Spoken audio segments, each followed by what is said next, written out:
What's going on, everybody? Welcome back to the channel. And yes, we got to talk about it, man. Rachel Maddow aired on a segment on MSDNC the other day that was nothing short of a smear campaign. Let's just keep it real. She went after Elon Musk and the Trump administration, concocting this story around a contract for electric armored vehicles.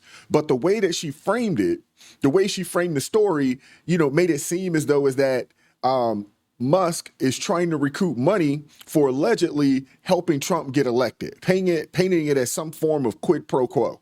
Now, Maddow essentially spun it as, hey, I'm your biggest donor, and now it's time for you to pay me back through this $400 million Tesla contract. What she neglected to tell her viewers is that this contract was signed during the Biden-Harris administration. Not to mention, none of the contracts that Tesla or Elon Musk and any of his companies have with the government, not one time was they ever the highest bidder.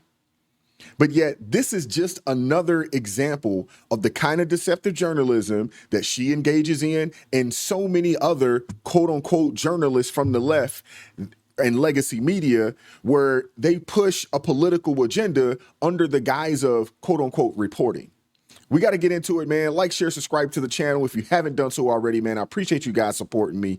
Let's get into it. Well, now, as the top campaign donor to U.S. President Donald Trump, Elon Musk has apparently somehow convinced the United States government, specifically the United States Department of State, that the taxpayers of the United States of America should spend $400 million buying, quote, armored Tesla production units. MSNBC's Rachel Maddow covered that alarming story on her show last night, but she's leaving out some pretty crucial details about that massive Tesla contract.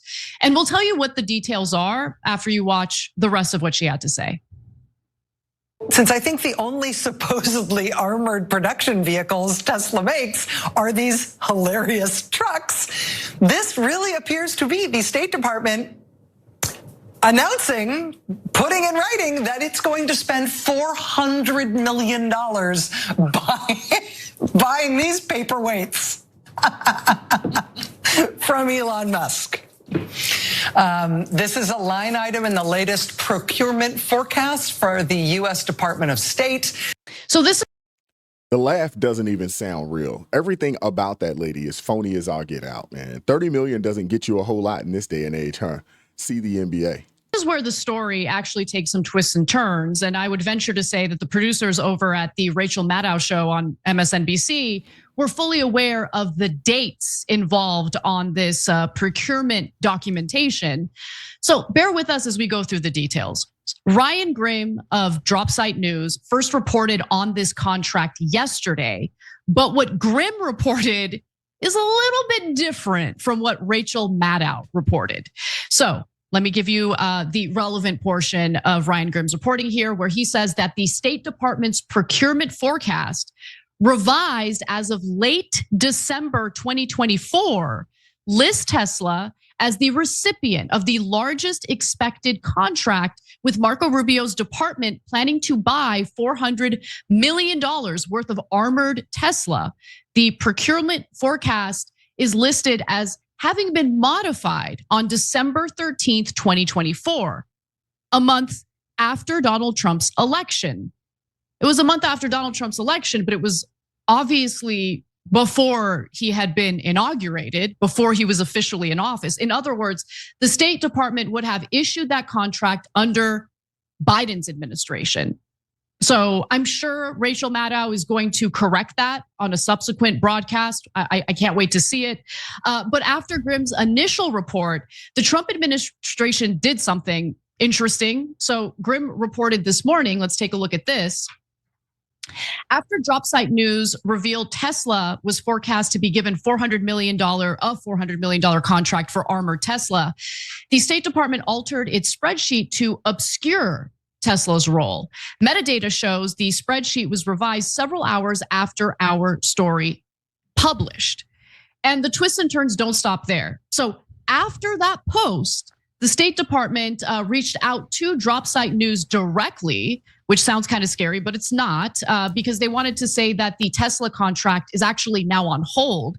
Dropsite News then updated their reporting accordingly, and they also reported that the new information about how the contract came to be, they say that the acquisition plan was set in motion by the Biden administration last year as part of a move to convert the Bureau of Diplomatic Security's fleet of roughly 3,000 armored vehicles into zero-emission electric vehicles by 2023.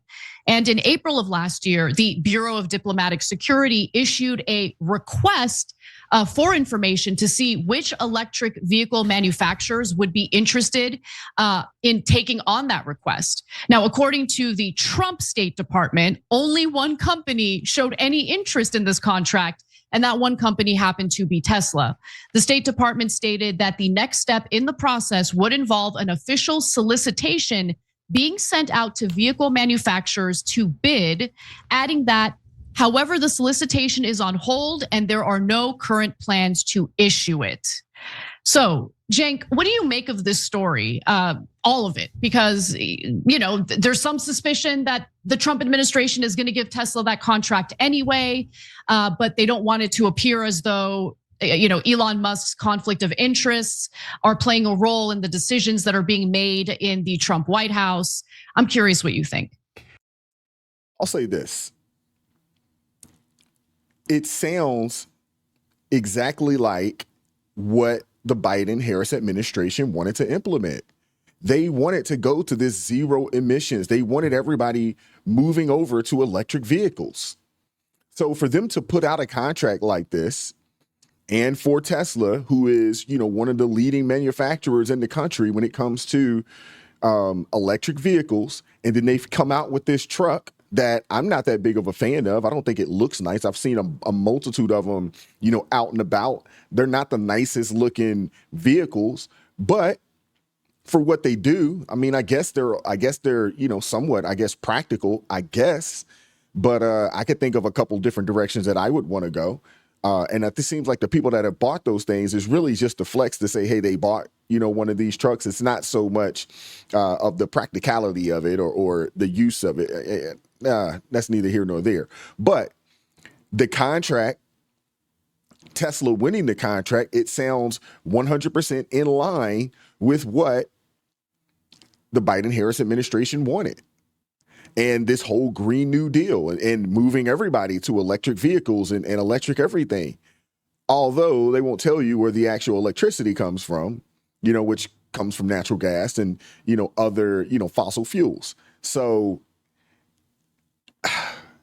the real issue here is the fact that Rachel Maddow gets on there and lies to her viewers to make it seem like here it is, Trump, they're cutting all this funding from this. They're cutting, this. They're cutting this department. They're cutting from these. They're firing people. They're laying off people, federal government. And here he is giving his friend a $400 million contract when that's not actually the case. And to be honest with you, I don't know if it will go through because they don't necessarily believe in the Green New Deal. They don't want to force everybody into electric vehicles. And if you are trying to save money, why would you take on this $400 million contract when you already have vehicles that are working that are armored for the State Department and all those that, require these types of vehicles? Why would you do it right now, especially if you're trying to cut money from the budget?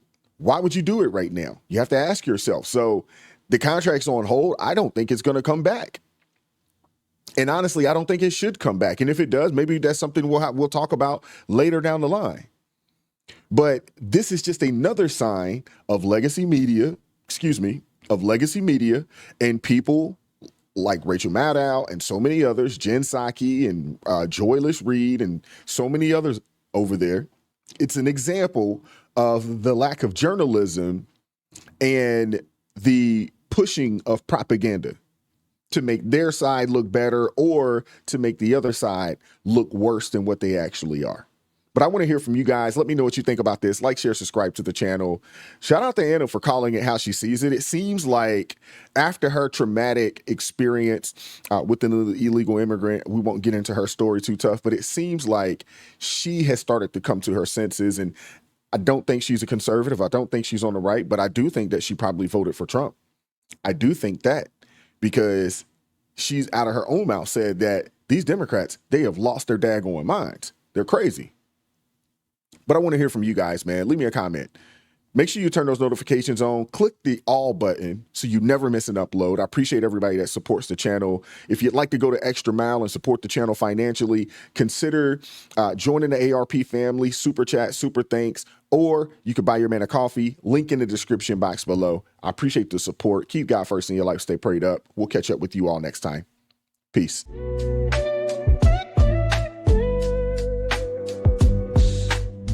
Vibes the